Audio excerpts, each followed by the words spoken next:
Hi everyone, welcome back to Math Mechanics. Today we are diving into another key concept in mathematics, that is the identity properties of real numbers. This is the fourth video in a 6-part series on the properties of real numbers. If you haven't watched the first 3 videos yet on the commutative, associative, and distributive properties, be sure to check them out after watching this one. And remember, we still have more important property coming up, so don't forget to like, subscribe, and hit the notification bell so you never miss our mass update. So let's dive into it.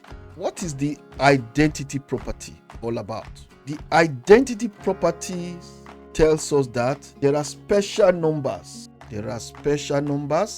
In mathematics that do not change the values of other numbers when used in addition or multiplication. Can you guess what is this special number are called? These special numbers are called the identity elements.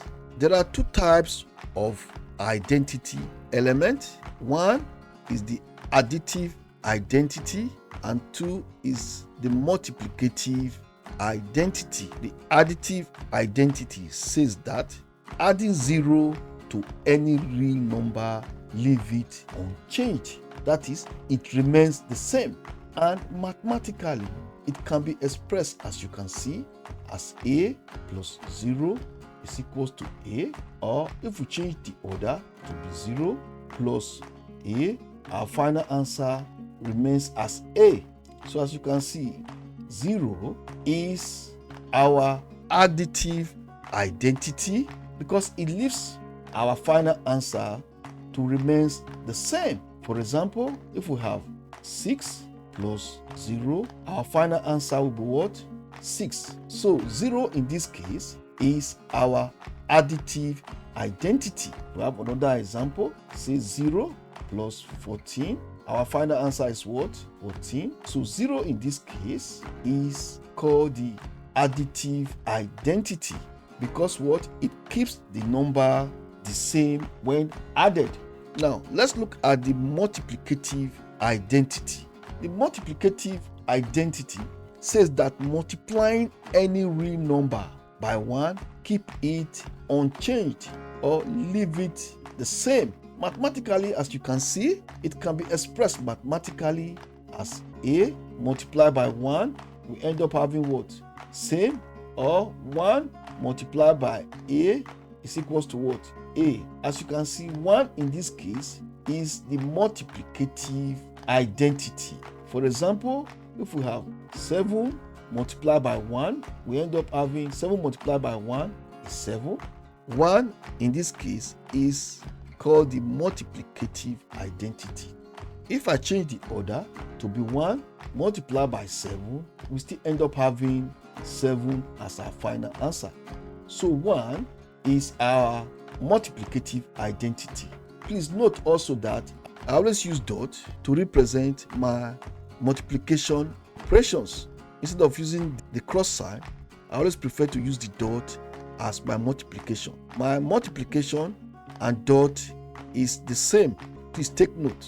So if we pick another example, say 25 multiplied by 1, we end up having what?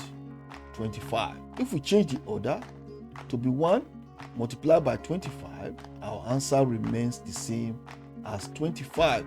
So 1 is called multiplicative identity because it does not change the number when multiplied.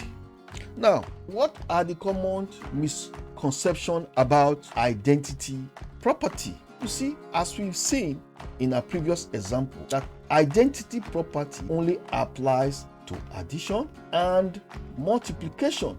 0 is not an identity for subtraction. For example, we know that, say 5 minus 0 is 5, okay? But if we change the order, 0 minus 5, we know it's not equal to what? 5.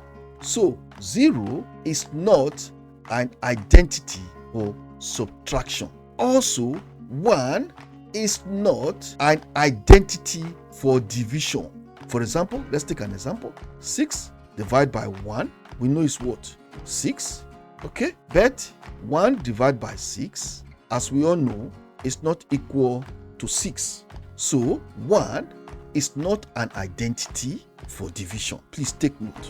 So remember, identity elements don't work the same way in subtraction and division. Now, why is the identity property so important in mathematics? You see, the identity property is super useful in algebra, in solving equations, and solving or simplify complex problems. In engineering and physics, identity property help maintain values in equations without altering the final result. In real-world applications, just imagine you are checking your bills, your grocery bills. If you add an item for free, it doesn't change the total. All you need to do is just adding 0. Now, our final recap.